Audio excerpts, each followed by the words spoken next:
Hello, I'm Andy Lynn and welcome to my channel. Today I thought we would look over my current source of inspiration. I got this new loom for Christmas and it's kind of brought me down a rabbit hole of my special interests. Oftentimes I get interested in one thing and then that leads me to one thing and another, and then I've got a whole bunch of detailed stuff that I begin looking into. For example, I'm going to do a whole series about weaving based on this loom I got. So examples of future videos that I might do based on my interest in this loom include prehistoric weaving, early looms, early use of fibers, so we're talking back in the Neolithic, and some of our earliest evidence. I'm also interested in the historical development of looms, so as they become more and more complex and can do more complex weaving. Some of the biggest spark for the Industrial Revolution was developments in looms and making weaving faster. And one of the things I might want to explore there is the social importance of weaving and textiles and how that influenced the different status of weavers and what their production could do for them. Of course, more directly, I'm also interested in learning how to weave. I have done some very basic loom work, mostly the little loops that people have in elementary school. So not very much weaving experience, but I'm excited to learn. In order to weave with this loom, I'm going to need to do some repairs to it. So that is a whole different kind of excitement that I get to look into. I have to look at all the pieces on this loom, trying to figure out how they were supposed to be. I've already begun the internet research to find the type of loom, who made it, so I have to figure out what type of loom this is so that I can put it together somewhat correctly, make it functional. I believe that this is a 4-shaft counterbalance loom,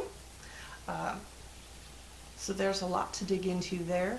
So before you can even weave, you need to set up the loom, and well, that looks like a bit of a complicated process.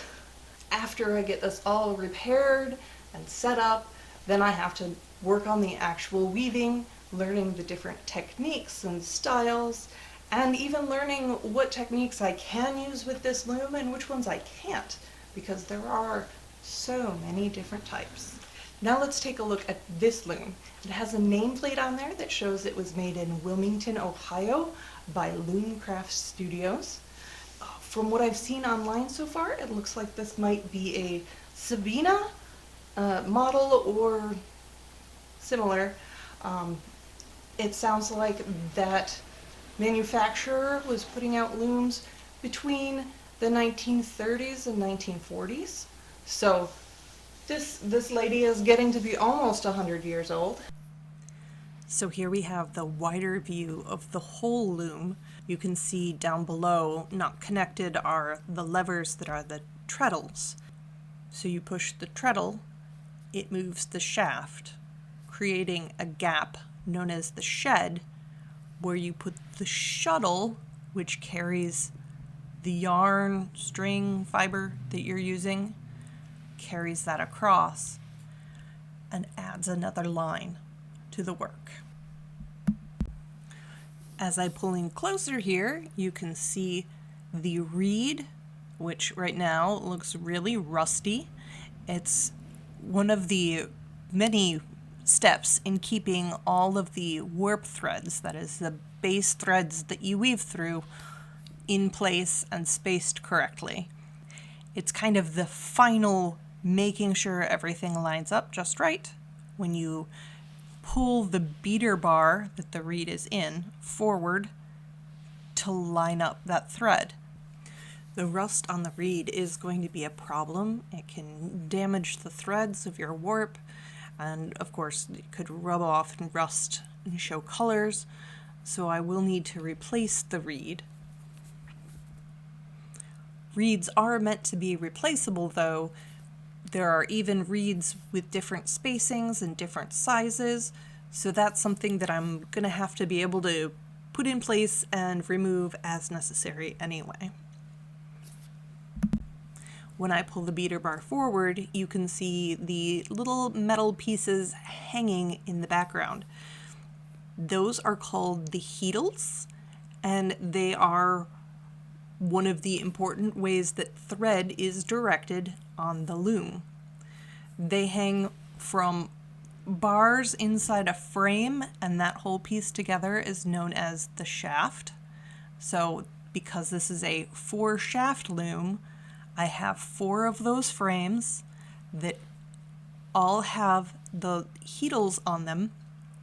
And what those pieces do is the thread goes through a loop in the middle, and this way threads can be moved up or down so that you can make a pattern in the weave by lifting and lowering sheds instead of trying to weave up and down in between the threads by hand. It's one of the things that makes the loom so much faster, this sort of loom, than one where you just have threads lined up and have to make the pattern on your own, whether you skip 1 thread or skip 3. This way, you can just choose your pattern, set up your sheds, you push the treadle in the right order, and then you can just slide the shuttle through. Moving around to the back of the loom, we have the warp beam, which is this one that spins here and has spikes on it, and then the back beam, or back bar.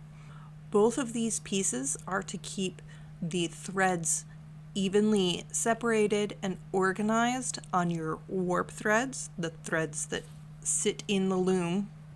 And not only do they keep the threads in a nice order, but that's also how you keep tension on the threads. In order to have a nice quality woven piece, you need to have fairly even tension on all those warp threads while you weave. So you have to set up all your strings, and as long as they need to be for the project, and then the warp threads get wrapped around the warping beam and come up around the back of the back beam before being threaded through the heedles.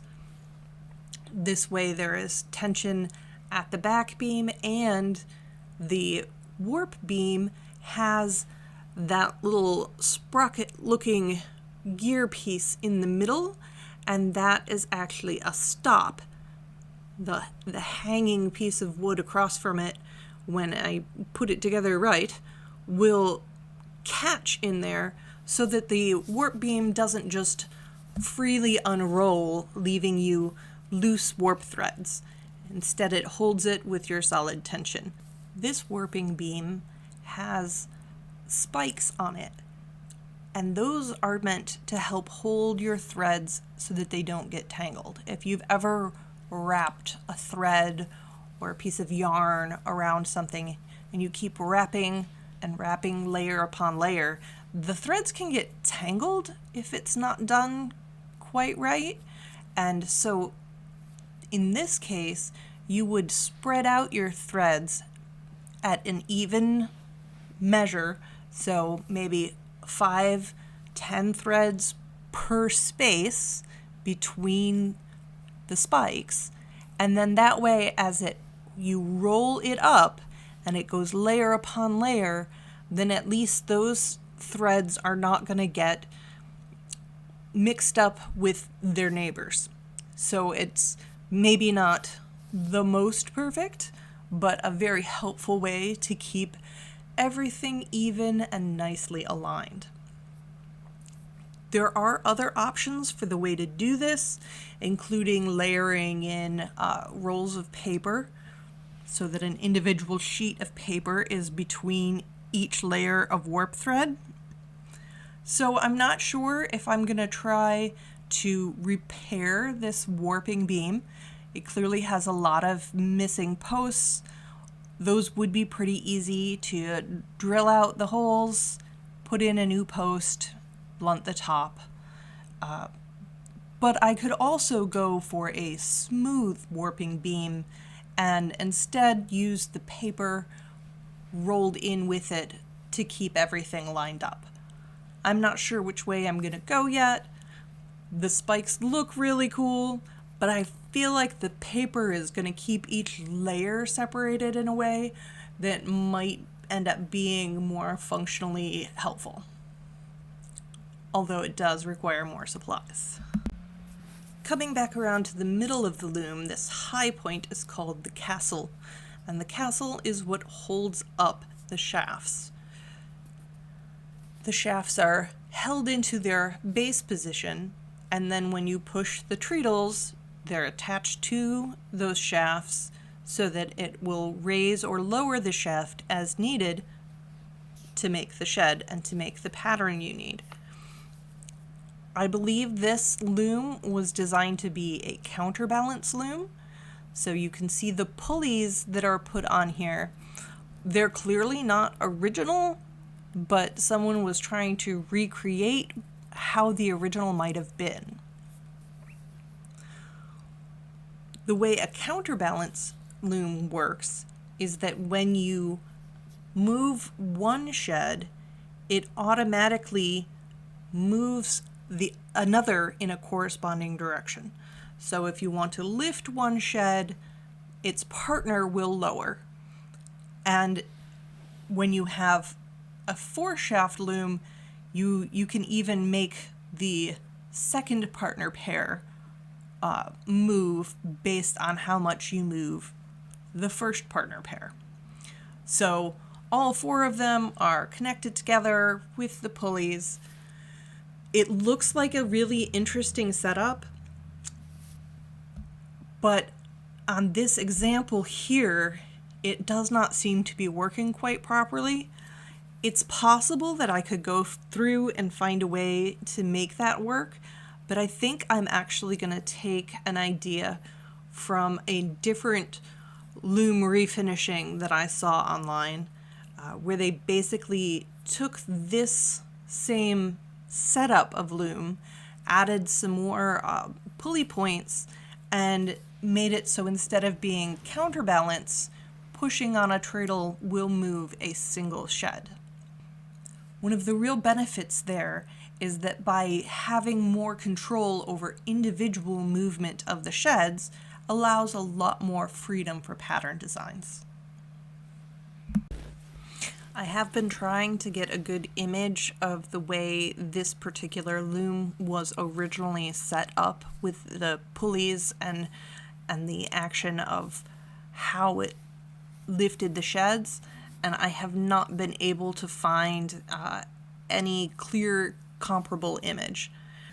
Watching my attempts to move these shafts up and down, you can see that in the current configuration, it does not move smoothly or evenly, and the pieces get shifted off out of place, and then they're rubbing against the side of the loom. So obviously this is a big problem that we need to tackle. Back around to the front, you can see on the side here, there is another brake mechanism, just like the warping beam has a brake to hold tension. This bar here is the cloth beam. That's as you complete your work, you roll it onto this beam, and again, it helps you hold the tension, which is why this also has a brake.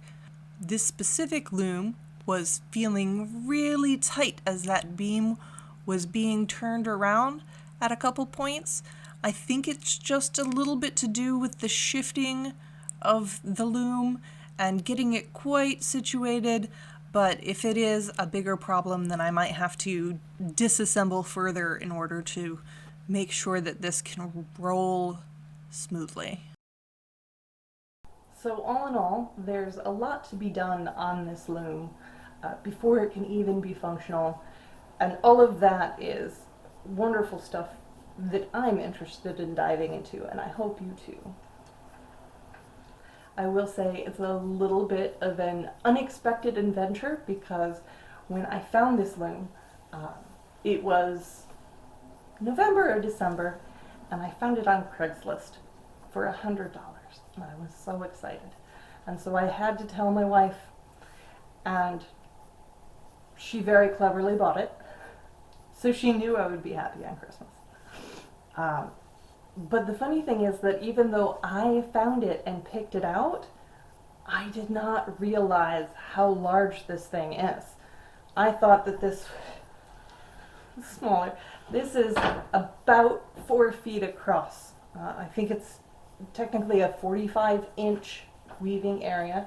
So it's quite large, both width and depth.